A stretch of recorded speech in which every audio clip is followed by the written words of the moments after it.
I love you. Masigi wahai parengsi haiba tokpiro. Prithivista khwaidagi aranba mawngda sijinnaba wahai pareng haibadu masina oire.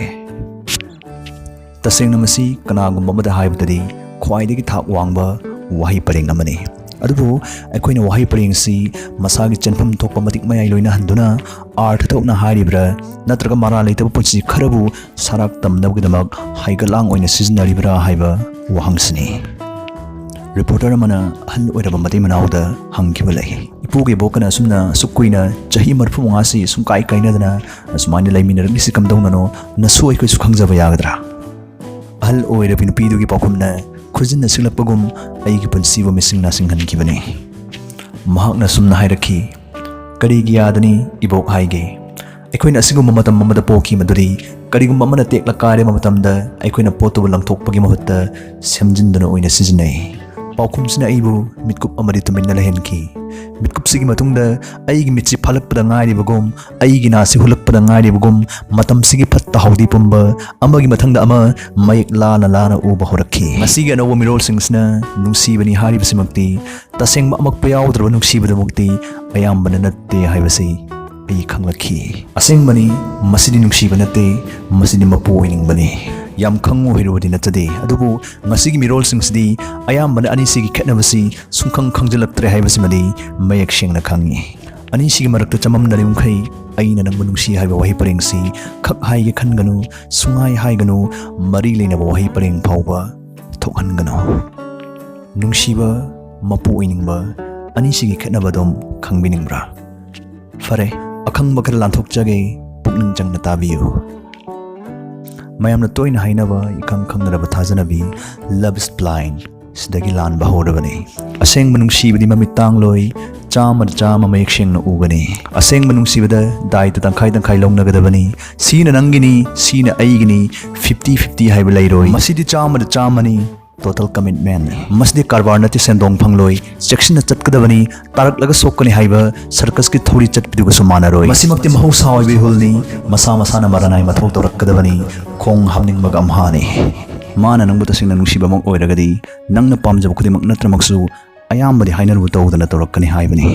Nungsibaga mapu oiningmagasi masak yam manai. Angawuda thamba amuda thambagumani. Napang panglagadi khandokam sungkang khangloi dasa taragada khanglakani. Nungsibana di nangbu haraw nungai na leiba pamgani. Mapu oisinba natraga mapu oiningbanadi nangna mabu haraw nungai na lehanba mabu pelhanba oina pamgani. Maramdi masak manajaramaksu mapu oisinba haibisdi nungsibagidi chap chaba ona tainabani. Matam amada nungsibagi ona tainabasi hangoi tukatchabani hainarami. Natte masdi apong buyeknabani thoina khudong tiningai oide. Imung manung kaidoriba khangu thakta punsi manghan doribasdi mapu oisinba mapu oiningba haiba aronba yeknabasnani. Masdi laichu makhal amaga amhani. Hakchangi saruk kharabu ni sawina siznaduna masagi khorangba kohanjabagdamak laichu bahaina su khangnaribani. Nungsibagisu masagi atopa maming ama leijai. Madubo aikoina isana bhap tanaba haina khangnai.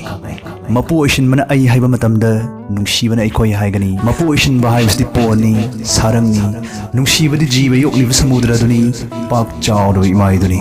Mapu oisinbana laksanba pami nungsibana maning tamhanba pami. Aina adu tawbigibani ada tawbigibani dana tawbimal kothokjabasi mapu oisinbagidi hainabi. Nungsibana kedongda tawbimal thawro yeknaba amagdamak chap manaba maigaida lantheng minariba michang amagum phana da khangani. Mapu oisinbana thamoibu kansalhangani nungsibana thamoiba thothokhanggani. Laikhoktagi lairang thadatlibadu mapu oisinbani makhong somliba ising chairibadu nungsibani. Mapu oisinbana losinaba honagani nungsibadi lithok tamthoklim khai penjagani. Mapu oisinbana mapal thonggi hakchang tamak ugani nungsibana nanggi thawai miduga sakhang mai khangnagani. Marai sangdanaba khatnaba khuding mapu oisinbana ngamnaba honarakani. Nungsibana di naksin taisindanaba maridudabu thoiduna phangnaba honarakani. Mapu oisinbadi amambadana paktaknana sandokani. Purnima thaja phau karem kathainaba oina thokani. Nungsibadi mahusagi mangaltana leitengani. Thasiga hingsu saruk yaningnabagi maram pigani. Chummisi kanano haibasi mapu oisinbana haigani. Chummisi karibano haibasna nungsibagi wangangni. Amana asoiba thibani amana ngakpinaba maram thibani. Amana thenglu khuding mangtakhangani. Amana soklu khuding hingathanggani. Mapu oisinbadi mamai ani longani Karam manakal da hana kupang na thagani khanglagadi amuk tamarirak thaba yagani nungsibadi maikhum uptaba suplagi amatta ngairaba sengba chumbaduni amadi maik lasilakani mami shamkhini amadi matam chuppagini adubu yengu jagat sangsar staida mapung phava kari sulaite maramsna nirmalgum senglaba nungsiba sifau mayeng ta khitanaba chairung sapsin khitanaba matam chana machajak hunbagi tangai fadaba dumak leiri amagi wa amana taba ngakthok ngaksin tawnaba hariba machinjaksina arth yaudana ihang hang na haiba I love you haiba hafam patra fazaba machinjaksidagidi machi oiba heli kaida teklaba potpu langthokpagi mahutta semjinbege khallaba matam mapu oiningbaga aseng manungsibaga khetnaba khanglaba matam data aina nang manungsi I love you haiba wahai omsi sizinnabiyo masna hingsa hantangani punsi kya kangani wahai omsna arda thoklaba data mioiba khunai honghanba ngamgani ritu khuding basanta oigani ayuk khuding likla tagani nunggi asengbo hanthok yaudana ai nang munungsi haibo hai parengsi amuk hanna haiganu mi bu sarangda thamganu mi yokpa mi oiganu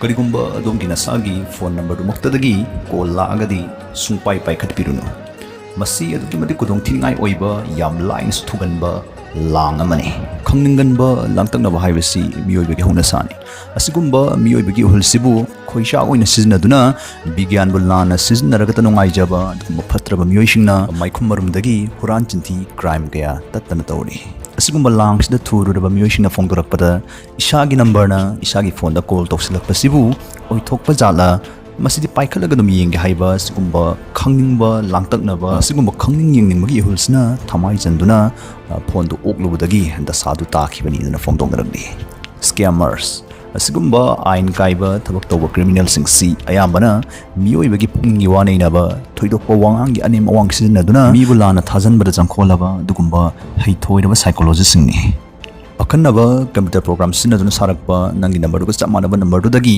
lagliba incoming call tu hekoglubaga yam leibang macha taba mongda makoin hairakkan basi phone tawjaraklisi adongi mobile provider dagini ngarang numidang athengmada nangi account si kanagumba man hack tawkhre maramsna adomse account si asengba mapuduni taknanaba verify tawnaba lanai e-paw credit card number bu oiro natraga thoidokpa lanai aronba data password bu oiro yam mongmanba adugumba tengbang bibagi khonjelda moithiam tawduna lokthokigani isana hek pairiba number simuktadagi call laklaga aigi mobile provider dagini harakpadu deida aisu thajarui thajabudu number mo oiduna aigi account dagi self musmang kibani dana victim singna phone dogli isagi number maktagi incoming call laklagadi khak paikhat biganu ano walosing tansan lakhan biragadi subscribe toksin biramu